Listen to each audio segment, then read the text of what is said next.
Bismillahirrahmanirrahim. Assalamualaikum warahmatullahi wabarakatuh. Alhamdulillahirabbil alamin wa bihi nasta'inu ala umuri dunya waddin.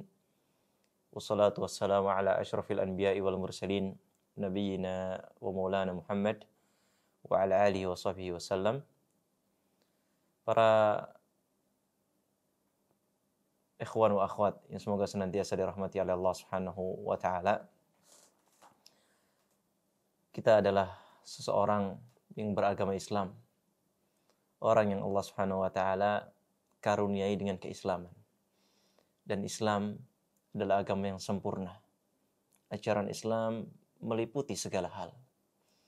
Dan di antara bentuk kesempurnaan agama Islam, Allah Subhanahu wa taala dan Rasulnya sallallahu alaihi wasallam telah mengajarkan kepada kita tentang bagaimana adab-adab ketika kita ingin melakukan safar, ketika ingin melakukan perjalanan yang jauh. Jadi ada adab-adab yang telah diajarkan oleh Rasulullah sallallahu alaihi wasallam tatkala kita menginginkan untuk bepergian jauh. Taib, yang pertama, wahai para ikhwan wa akhwat, para saudara semuanya yang semoga senantiasa dirahmati oleh Allah Subhanahu wa taala.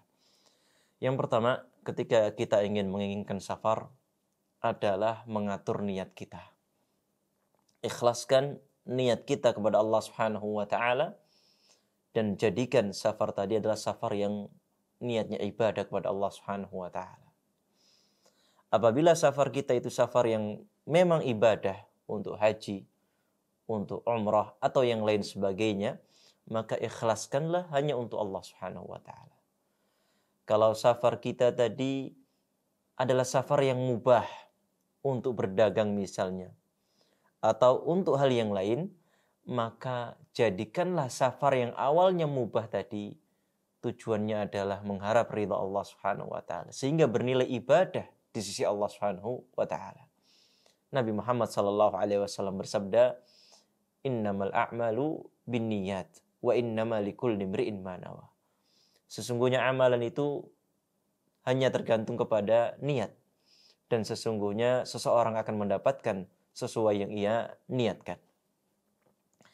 Yang kedua, yang perlu disiapkan oleh seseorang yang ingin safar adalah dia menyiapkan segala kebutuhan safar, baik secara materi maupun secara maknawi. Ia siapkan bekalnya, ia siapkan hal-hal yang dibutuhkan ketika safar. Ya. Begitu pula apabila seorang yang safar itu adalah kepala keluarga, maka dia perlu menyiapkan kebutuhan keluarganya yang ia tinggalkan tadi. Dan juga menyiapkan kebutuhan maknawi. Kebutuhan maknawi. Seorang yang ingin safar, dia perlu belajar lagi, mengulang lagi hal-hal hukum-hukum yang berkaitan dengan safar. Contohnya rukhsah-rukhsah yang diberikan oleh Allah Subhanahu wa taala tentang qasar salat, tentang jamak salat, tentang bolehnya berbuka ketika berpuasa saat safar atau hal-hal yang lain yang berkaitan dengan safar tadi.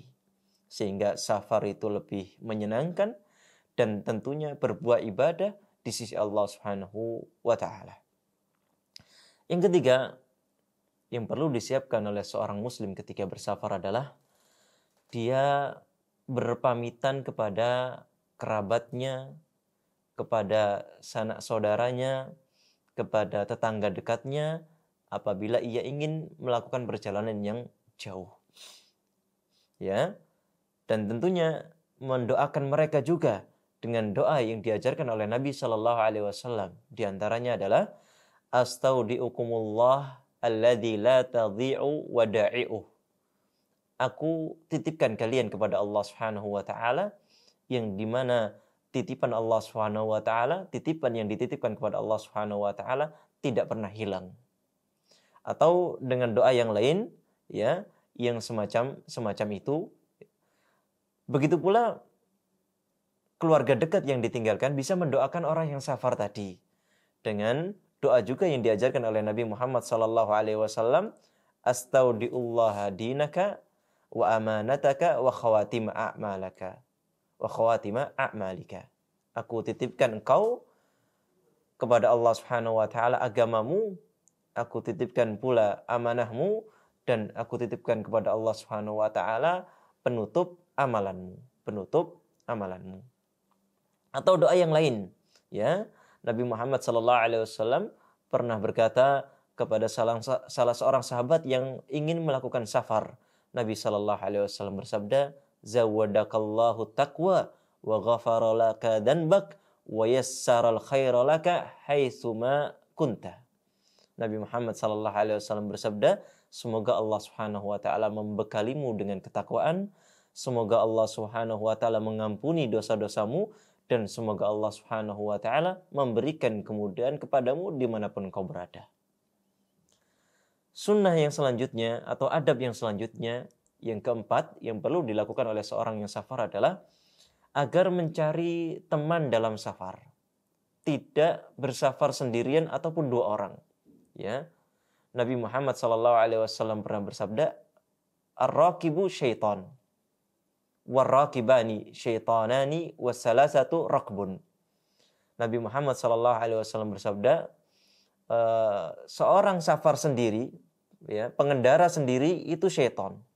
Pengendara dua itu syaitan dua, pengendara tiga, ya, baru mereka adalah rombongan musafir, rombongan pengendara. Apa maksudnya satu pengendara syaitan, dua pengendara syaitan? Maksudnya adalah ketika orang itu safar sendirian, dia gampang digoda oleh setan. Dia gampang diuji oleh setan, gampang diberikan was-was oleh setan, sehingga mudah terjerumus kepada hal-hal yang diharamkan oleh Allah Subhanahu wa taala. Adab yang keempat, para saudara semuanya yang semoga senantiasa dirahmati oleh Allah Subhanahu wa taala.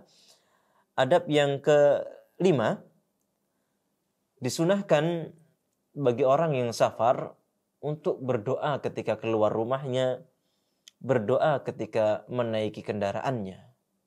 Di antara doa yang bisa kita ucapkan ketika ingin keluar rumah adalah sebagaimana doa yang sangat masyhur, Bismillahi tawakkaltu 'ala Allah, la haula wala quwata illa billah.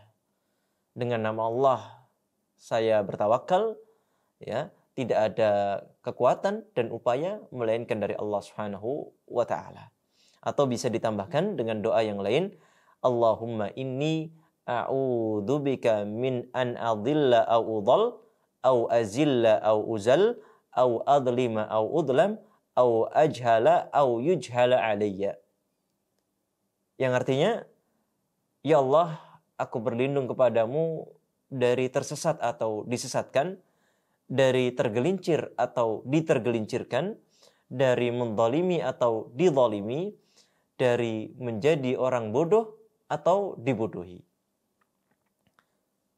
Dan juga ketika mulai menaiki kendaraan, maka bisa berdoa, Bismillah, Subhanalladzi sakhkhara lana hadza wa ma kunna lahu muqrinin wa inna ila rabbina lamunqalibun. Atau ditambahkan doa yang cukup panjang, Allahumma inni as'aluka fi safari hadzal birra wat taqwa wa minal amali ma tarda. Allahumma hawwin alaina safarana hadza wa tawi 'anna bu'dah. Allahumma antas sahibu fis safar wal khalifatu fil ahl. Allahumma inni a'udzubika min wa'sa'is safar wa ka'abatil mandar wa su'il munqalabi fil mali wal ahl. Jadi ini dihafalkan, ya. Jadi ini dihafalkan dan dipraktekkan ketika safar. Kalau seandainya belum hafal bisa dibaca. Adab yang keenam, selama di perjalanan apabila mendapati perjalanan yang menaik, ya, menanjak, maka disunahkan untuk membaca takbir. Ketika jalanannya menurun, maka disunahkan untuk membaca tasbih. Nabi Muhammad SAW, sebagaimana yang disebutkan di sebuah hadis, ya, bahwasanya ada salah seorang sahabat yang berkata, kunna idza sa'idna kabarna wa idza nazalna sabbahna. Dahulu kami ketika perjalanan naik kabarna, maka kita mengucapkan takbir Allahu Akbar. Wa idza nazalna sabbahna, ketika perjalanannya itu turun, maka kita ucapkan subhanallah. Kita bertasbih kepada Allah Subhanahu wa taala. Yang ketujuh dan ini yang terakhir, Di antara adab safar yang diajarkan oleh Nabi Muhammad SAW, tatkala kita sampai di tempat yang kita inginkan atau mungkin singgah di sebuah persinggahan, maka kita disunahkan untuk berdoa kepada Allah Subhanahu wa taala, Allahumma inni a'udzu bikalimatillahi tammati min syarri ma khalaq. Atau a'udzu bikalimatillahi tammati min syarri ma khalaq. Aku berlindung dengan kalimat-kalimat Allah Subhanahu wa taala yang sempurna dari kejahatan yang Allah Subhanahu wa taala ciptakan. Apa janjinya Nabi Muhammad sallallahu alaihi wasallam? Kalau ada orang singgah di sebuah tempat, kemudian dia membaca doa tadi, maka tidak akan memadorotkan orang tadi sampai ia meninggalkan tempat tersebut. Artinya apa? Dia akan tentram, aman, karena dia sudah minta perlindungan kepada Allah Subhanahu wa taala. Itulah 7 adab yang bisa kita amalkan sebagai pegangan kita ketika kita ingin melakukan perjalanan. Semoga Allah Subhanahu wa taala memudahkan perjalanan antum, memudahkan perjalanan Anda, dan memberikan keberkahan pada perjalanan Anda, dan Allah Subhanahu wa taala senantiasa melindungi Anda sampai ke tempat tujuan, bahkan sampai kembali ke tempat aslinya. Semoga Allah Subhanahu wa taala meridhai kita semuanya. Subhanakallahumma bihamdika asyhadu an la ilaha illa anta astaghfiruka wa atubu ilaik. Assalamualaikum warahmatullahi wabarakatuh.